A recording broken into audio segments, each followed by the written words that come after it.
आपके सामने है टीआरएनए की संरचना। क्या है बेटा? टीआरएनए की संरचना। टीआरएनए की संरचना जो है बेटा, इसमें क्या होता है टीआरएनए में कि इसके जो 5 डेज सिरा और 3 डेज सिरा जो है वो दोनों ही घूमकर एक तरफ आ जाते हैं। जैसे आपको देखने को मिला है, यहाँ दिखाई दे रहा होगा 5 डेज सिरा और 3 डेज सिरा जो है वो एक ही तरफ जो है वो कुंडलित होकर एक ही तरफ आ गए। ठीक है, इससे क्या है बेटा कि 5 भुजाओं का निर्माण होता है। कितनी भुजाओं का? 5 भुजाओं का निर्माण होता है। अर्थात आप ये कह सकते हो कि टीआरएनए के अंदर कितनी भुजाएं होती है? 5 भुजाएं होती है। सबसे पहली भुजा के बारे में बात करते हैं, ग्राही भुजा। अब ग्राही भुजा जो है, इस भुजा, इसे ग्राही भुजा क्यों कहा गया, अमीनो अम्ल भुजा क्यों कहा गया? क्योंकि इसी भुजा पर आकर क्या है, अमीनो अम्ल आकर जुड़ते हैं। यानी टीआरएनए अमीनो अम्ल को लेके आता है तो किस भुजा की सहायता से? ग्राही भुजा की सहायता से। अब ग्राही भुजा में भी कौन से सिरे पर? याद रखना, 3 डेज सिरे पर क्या होता है बेटा? अमीनो अम्ल जो है वो आकर जुड़ जाते हैं। ठीक है, दूसरी बात करते हैं अपन डीएचयू भुजा के बारे में बात करते हैं। डीएचयू भुजा क्या होती है? इसका पूरा नाम है डाइहाइड्रोयूरिडीन आर्म कह सकते हो आप इसे। ठीक है, ये क्या करता है?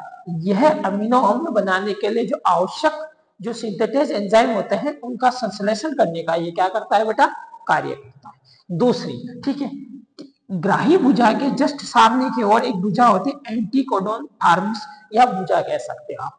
ये क्या करता है बेटा? इसके अंदर 7 नाइट्रोजनिक क्षारक होते हैं और ये क्या करता है बेटा? यह एमआरएनए को पहचानने का कार्य करता है, क्योंकि इस पर 3 न्यूक्लियोटाइडों का ऐसा विशिष्ट अनुक्रम होता है जो एमआरएनए के जस्ट विपरीत होता है। तो ध्यान रखना, ये एमआरएनए को पहचानने का कार्य करता है। दूसरी बात करते हैं अपन, एक और भुजा है हमारी, ये है टी साइसिनिया।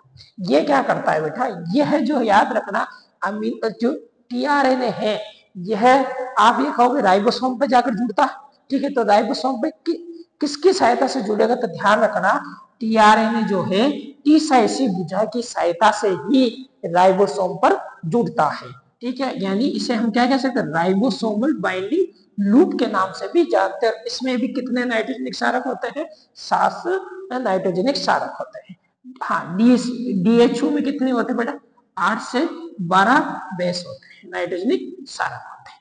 समझना बात को। ठीक है, तो अब एक और भुजा बची है हमारी। कौन सी भुजा बची है बेटा? एस्ट्रा भुजा बची है। ठीक है, अब यह एस्ट्रा भुजा है, कोई विशेष काम नहीं है।